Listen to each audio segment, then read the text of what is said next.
yang legal standing kita adalah surat kuasa, ya. Surat kuasa dari klien saya itu bernama Tuan M. Fahyumi bin Syarbini, ya. Yang saat ini lagi ditahan di Polda Kepri. Jadi hari ini teman-teman saya akan press release terkait dengan persoalan yang terjadi terhadap klien saya.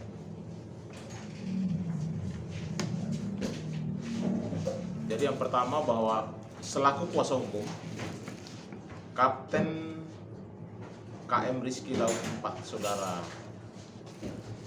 MF atau di sini bernama lengkap adalah M. Fahyumi bin Syarbini, ya. Klarifikasi terkait proses penangkapan, proses penyitaan, barang bukti, penetapan tersangka, dan penahanan yang dilakukan oleh tim Subdit 4 Tipiter, tim Krimsus Polda Kepri pada tanggal 29 2005. Saya temukan banyak kejanggalan prosedural yang berpotensi mencederai hak-hak klien saya yang bertentangan dengan hukum positif yang berlaku. Kronologi, ya, saya sampai kronologi yang sebenarnya. Pertama-tama, hari Kamis tanggal 29 2005 itu adalah hari libur nasional. 00.30 jam 12.30 atau 00.30 WIB tanggal 29, KM Rizky Laut 4 berangkat dari Tanjung Uncang menuju perairan Kabil. Jam 1 dini hari 01.00 WIB setelah selesai kegiatan, kapal kembali menuju Tanjung Uncang.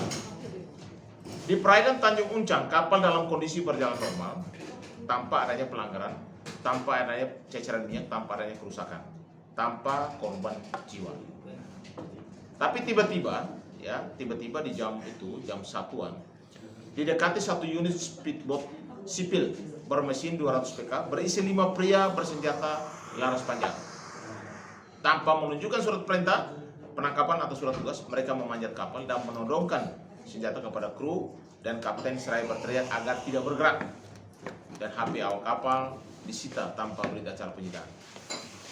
Dan kemudian kemudi kapal udah pasti, ya. Di sini menurut kapten kapal yang saya sudah ketemu menyatakan bahwa diambil paksa. Dan jalurnya akhirnya karena waktu situasi air surut jam 3 pagi kapal akhirnya melalui jalur dangkal sehingga kandas di pasir, tidak terjadi kecelakaan, kerusakan, tumpahan minyak atau korban jiwa. Jam 11.30, ya, jam 11.30 di tanggal 30 KM Rizky Laut 4 tiba di dermaga Mako Polairut Polda Kepri. 12.00 WIB, 2 orang kru dan 1 kapten dibawa ke aula, ya, aula Mako Polairut. Jam 1 siang sampai dengan jam 1 dini hari, 2 kru diperiksa di Subdit 4 Tipiter Krimsus Polda Kepri lalu dipulangkan ke Simpang NTC Sekupang. Kapten tetap ditahan, ya. Surat penangkapan baru diserahkan ke istri setelah semua proses berjalan. Tanggal 30 Mei, tim Subdit 4 Tipiter Krimsus Polda Kepri menyedot BBM di kapal sebanyak 11.120 liter menggunakan 2 lori tangki. Berita acara penyitaan tanpa dihadiri kapten dan tanpa menitikan barang bukti ke Ruk Basan hanya disaksikan oleh 3 kru. BBM tersebut kemudian diketahui dititipkan ke gudang PT Rizky Barokah Madani atas permintaan tim Subdit 4. Tanggal 31 Mei, SPDP baru dikirim ke kejaksaan. Ya. Hal ini belum terverifikasi. Catatan di sini bahwa kapal tidak sedang dalam melakukan tindak pidana hukum, serta itu tidak ada minyak tumpah, tidak kandas, dan tidak ada korban jiwa. Ya. Seluruh HP awak kapal waktu itu disita secara sepihak tanpa berita acara penyitaan. Ya. Kemudian kapal diambil alih paksa oleh tim tersebut, lalu kapal diarahkan sesuai instruksi mereka. Saat itu kapal diarahkan lewat jalur dangkal hingga menabrak pasir dan kandas di jam 3 pagi. Akibat air surut, tidak ada kerusakan berat, korban jiwa, dan insiden tersebut. Dalam hal tersebut, ya, analisis hukum kami bahwa penangkapan tidak sah secara prosedural. Pasal 18 ayat 1 mewajibkan petugas memperlihatkan surat perintah penangkapan kepada tersangka. Penangkapan dilakukan kecuali tertangkap tangan. Dalam kasus ini tidak ada surat perintah di lokasi, tidak dalam keadaan tertangkap tangan karena kapal berjalan normal. tanpa tumpahan minyak, korban dan pelanggaran hukum yang kasat mata. Jurisprudensi putusan Prapit nomor 32 Pik Prap garing 2013 PN Jakarta Selatan. Penangkapan tanpa surat perintah yang ditunjukkan di lokasi tanpa status tangkap tangan adalah tidak sah dan batal demi hukum. Penyitaan barang bukti HP BBM tanpa prosedural. Pasal 38 JO pasal 39 KUHP. Penyitaan wajib dengan surat perintah penyitaan, berita acara penyitaan yang ditandatangani petugas, tersangka dan 2 orang saksi. Fakta. HP waktu itu disita tanpa berita acara. BBM 11.120 liter disedot pada tanggal 30 Mei tanpa berita acara, tanpa kehadiran daripada kapten kapal dan tanpa penitipan resmi. Jurisprudensi putusan Prapit nomor 69 garing Pit garing Prat garing 2015 PN Jakarta Selatan. Penyitaan tanpa berita acara dan tanpa saksi adalah tidak sah. Barang bukti dinyatakan tidak sah menurut hukum. Ya. Penetapan tersangka dan penahanan di hari libur nasional. Pasal 17 KUHP mensyaratkan penangkapan dilaksanakan atas perintah pejabat berwenang kecuali tangkap tangan. Penetapan tersangka, penyidikan dan penahanan di hari libur nasional tanggal 29 Mei adalah hari libur nasional tanpa keadaan mendesak, bertentangan dengan asas hukum dan asas pidana kecuali tertangkap tangan, potensi melarikan diri, menghilangkan barang bukti, dan semua tahapan dilakukan di tanggal 29 ya, pas saat hari libur nasional. Saya jelaskan ya, ini adalah proses yang sangat cepat ya, yang dilakukan oleh tim Tipiter Subdit 4 Polda Kepri. Di tanggal 29 Mei itu penangkapan tanpa surat perintah di laut jam 1.00 WIB. 29 Mei juga penyitaan HP awak kapal tanpa berita acara. 29 Mei juga pengambilan alih kemudi kapal oleh petugas. 29 Mei pemeriksaan awal di Polda di Mako Polairut. 29 Mei pemeriksaan BAP 2 kru di Subdit 4 Tipiter. 29 Mei penetapan Kapten KM Rizky Laut 4 sebagai tersangka. 29 Mei penertiban surat perintah penahanan. 30 Mei penyedotan minyak di kapal sebanyak 11.120 liter ke lori tangki tanpa berita acara penyitaan. 30 Mei minyak dititipkan ke PT Rizky Barokah Madani tanpa surat perintah resmi. 31 Mei pengiriman SPDP kejaksaan ya, harusnya diwajibkan 7 hari kerja tapi masih dalam konfirmasi. Ya, putusan MA nomor 32 Pit Prap tahun 2013 PN Jakarta Selatan, penetapan tersangka dan penahanan di hari libur nasional tanpa keadaan mendesak adalah tidak sah dan cacat prosedural. Yang di sini adalah tidak ada delik material dan saat penangkapan, delik pidana, perbuatan pidana, aktus reus, niat jahat mens rea. Dalam kronologi kapal berjalan normal, tidak ada tumpahan minyak, tidak ada korban, tidak ada kerusakan lingkungan, maka tidak terdapat aktus reus yang nyata di lokasi saat penangkapan. Putusan MA nomor 94 PK garing Pit 2015, jika perbuatan pidana belum terjadi atau tidak dapat dibuktikan saat penangkapan, maka penetapan tersangka tidak sah secara hukum. Analisa tambahan fakta BAP dan pelanggaran hak tersangka. Ya, di sini ada beberapa contoh kasus. Yang pertama, ketidaksesuaian antara BAP dan fakta pemeriksaan. Itu nanti kami akan sampaikan ya dalam proses berikutnya. 2, konsekuensi hukum dan pemeriksaan tanpa pendampingan penasihat hukum. Dan ini konfirmasi bahwa klien saya pada saat pertemuan tadi pagi sama saya di tahanan bahwa dia tidak didampingi oleh penasihat hukum pada saat pemeriksaan. Tetapi di dalam BAP dinyatakan ada pendampingan ya. Nah, ini masih nanti saya klarifikasi dulu. Bahwa putusan MK nomor 16 PUU Strep Angka 2010 menegaskan bahwa setiap tersangka berhak mendapatkan bantuan hukum sejak dini, termasuk dalam tahap penyidikan, dan bila tidak diberikan maka alat bukti yang diperoleh menjadi tidak sah. Akibat hukumnya jelas ya. Dan yang berikut yang saya mau perlu sampaikan bahwa saya sudah melakukan investigasi dan juga penyelidikan di wilayah TKP bahwa kami menduga keras ada keterlibatan ya, ada oknum pejabat di dalam jaringan mafia minyak di wilayah Kepri. Dan hal ini akan saya buka pada waktunya ya. Dan ini sangat tegas karena kami sangat menyesalkan ya. Sebenarnya kalau saya lihat bahwa klien kami itu dalam hal ini, kalau soal penegakan hukum, kita harus hormati itu. Tetapi kalau soal ditahan, kita harus melihat bahwa apakah ini kan masalah kasus ekonomi, perlu ditahan atau tidak. Dan pasal yang disangkakan itu sesuai dengan perbuatan dia atau tidak. Supaya jangan sampai ya ini menjadi bumerang sendiri. Yang berikut kesimpulan ya. Kesimpulan di sini saya mau sampaikan yang pertama, proses penangkapan, penetapan tersangka dan penahanan terhadap Kapten KM Rizky Laut 4 Saudara MF dilakukan dengan melanggar prosedur hukum yang diatur dalam KUHP dan asas hukum yang acara pidana, termasuk pelanggaran terhadap hak tersangka sebagaimana dijamin oleh Undang-Undang Nomor 8 Tahun 1981, ya, Undang-Undang 39 Tahun 99, Undang-Undang HAM dan Putusan Mahkamah Konstitusi Nomor 16, PUU Angka Nomor 8 Tahun 2010. 2. Pemeriksaan terhadap tersangka dilakukan tanpa pendampingan. Ada informasi yang saya dapat langsung dari klien saya. 3 kali saya bertanya apakah saudara didampingi, dibilang tidak. Nanti kita akan klarifikasi dari pihak kepolisian karena di BAP ternyata ada pendampingan, ya. Kalau misalnya pendampingan ternyata tidak ada, berarti cacat hukum dan tidak syarat formilnya tidak terpenuhi sebagai alat bukti yang sah. Ini mencederai hak konstitusional tersangka dan bantuan hukum, menciptakan ruang terjadinya tekanan atau intimidasi dalam BAP. 3. Penyitaan HP, ya. Harusnya dalam penyitaan itu harus ada berita acara penyitaan. Itu jelas diatur dalam pasal 38, 39 dan 44 KUHP dan ada jurisprudensinya.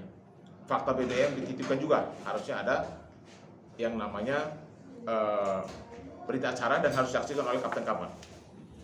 Seluruh tindakan penyitaan, pengalihan kemudi kapal hingga penahanan dilakukan pada hari libur nasional tanpa dasar keadaan yang mendesak. Hal ini melanggar prinsip profesional, proporsionalitas, legalitas dan akuntabilitas dalam pelaksanaan wewenang aparat penegak hukum. Dan yang saya di sini tetap tegaskan bahwa ada dugaan kuat ada pejabat di dalam jaringan mafia minyak di Kepulauan Riau, dan ini harus tetap dilakukan penyelidikan, ya, penyelidikan. Yang berikut dari sudut pandang kami, ya, bahwa hukum pidana material peristiwa terjadi dikualifikasi sebagai delik sempurna. Tidak ditemukan kerugian nyata, ada korban dan kerusakan dan tumpahan minyak di lokasi. Yang nyata, yang fisik nyatanya tidak ada. Yang berikut belum terbukti adanya mens rea, ya, dari klien kami. Unsur pasal 323 Undang-Undang Pelayaran dan pasal 53 Undang-Undang Migas belum terbukti secara kumulatif maupun alternatif, ya. Dengan demikian kami menilai bahwa seluruh rangkaian tindakan hukum terhadap klien kami akan batal demi hukum, tidak sah dan mencimbrikkan penyelewengan wewenang demi tegak keadilan perlindungan hak asasi warga negara. Dalam waktu dekat kami akan segera mengajukan permohonan pra-pit untuk membatalkan status tersangka, ya, status tersangka dan penahanan dan penyitaan terhadap klien kami yang kami anggap cacat prosedural. Dan kami juga akan melakukan langkah-langkah hukum, ya, akan mengadukan perkara ini karena kami menduga keras ada keterlibatan oknum pejabat di wilayah Kepri di dalam mafia minyak, sehingga kami akan bersurat, ya, kepada Kompolnas, kepada Mabes Polri dan Propam, KPK, Kejaksaan Agung dan beberapa departemen lainnya termasuk Menteri HAM dan Komnas HAM, ya, supaya kami minta turun langsung ke wilayah Kepri untuk melakukan penyelidikan, pemeriksaan dan audit terhadap perkara yang sedang berjalan di Polda Kepri untuk menjaga konstitusional kita, menjaga HAM dan juga menjaga hukum positif kita di Republik Indonesia. Itu saja yang perlu saya sampaikan kepada teman-teman semua. Kalau ada pertanyaan silakan, ya. Bang, rencana mengajukan pra-pitnya kapan, Bang? Dalam waktu sedekatnya. Bila perlu, kalau minggu depan tidak ada halangan, kalau tidak 2 minggu ke depan. Bang, ada intervensi nggak ke klien apa? Kalau intervensi tidak ada, ya, saya sudah tanya bahwa tidak ada intervensi. Tetapi yang saya perlu tanyakan itu, klien saya menyatakan tidak ada pendampingan dari pengacara yang ditunjuk ataupun yang polisi tunjuk. Tetapi di BP ada pendampingan. Nah, ini yang saya akan luruskan, ya, antara klien saya dan penyidik. Dengan penyitaan ya, Bang, ya? Semuanya. Semuanya. Dan saya kenapa akan mengambil langkah pra-pit? Karena yang pertama bahwa menurut kami setelah kami lakukan analisa kami lakukan gelar bahwa dari proses penyelidikan, penyitaan sampai penetapan tersangka, ya kami anggap itu tidak sah dan itu improsedural, yang mana kami minta nanti kepada Hakim Prapit ya untuk membatalkan status tersangka yang saat ini disandang kepada klien saya. Kenapa? Kenapa saya bilang tidak sah? Polisi menyatakan sudah prosedural, ya kita uji saja nanti di pra peradilan supaya semuanya fakta, semuanya sah, karena yang menguji adalah pengadilan. Oke, tapi kondisinya baik-baik aja bang, tidak ada. Kalau untuk klien saya kondisinya sehat. Tidak ada Ya. tekanan atau Tidak ada. Tadi pagi saya sudah datang, saya ketemu sama bersangkutan, saya tanyakan kepada yang bersangkutan bahwa dia dalam kondisi sehat, tidak dalam intimidasi. Tetapi yang saya di sini yang saya meluruskan adalah pada saat pemeriksaan dia dari awal sampai penetapan tersangka, dia menyatakan bahwa dia tidak didampingi oleh pengacara. Yang kedua, ini kasus yang luar biasa cepatnya dalam proses. Di saat hari libur, ya ditangkap seseorang dalam 1x24 jam sudah bisa ditetapkan tersangka dan besok hari kemudiannya sudah ada SPDP dalam keadaan hari libur nasional. Apakah urgensi, ada mendesak apa sehingga harus apakah ini kasus narkoba, kasus korupsi, kasus terorisme?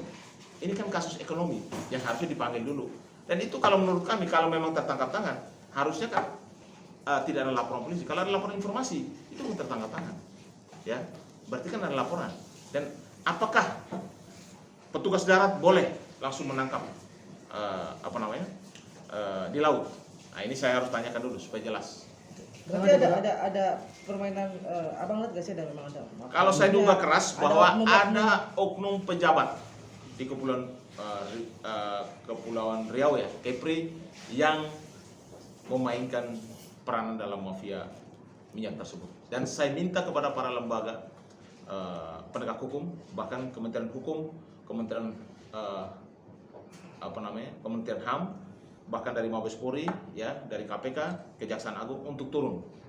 Karena ini saya mendapat informasi, ya masih dugaan ya, tapi mudah-mudahan lembaga penegak hukum di Indonesia, bahkan Komisi 3 DPR RI untuk turun coba melakukan investigasi di wilayah Kepri, karena ada dugaan banyak adanya mafia minyak yang berkeliaran di wilayah Kepri.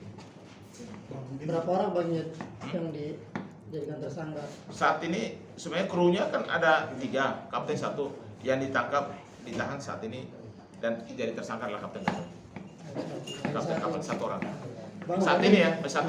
Ada indikasi ini nggak sih bang persaingan usaha mungkin bisnis sama ini? Kalau sudah mafia kan pasti kan merangkum semuanya. Apakah itu persaingan usaha?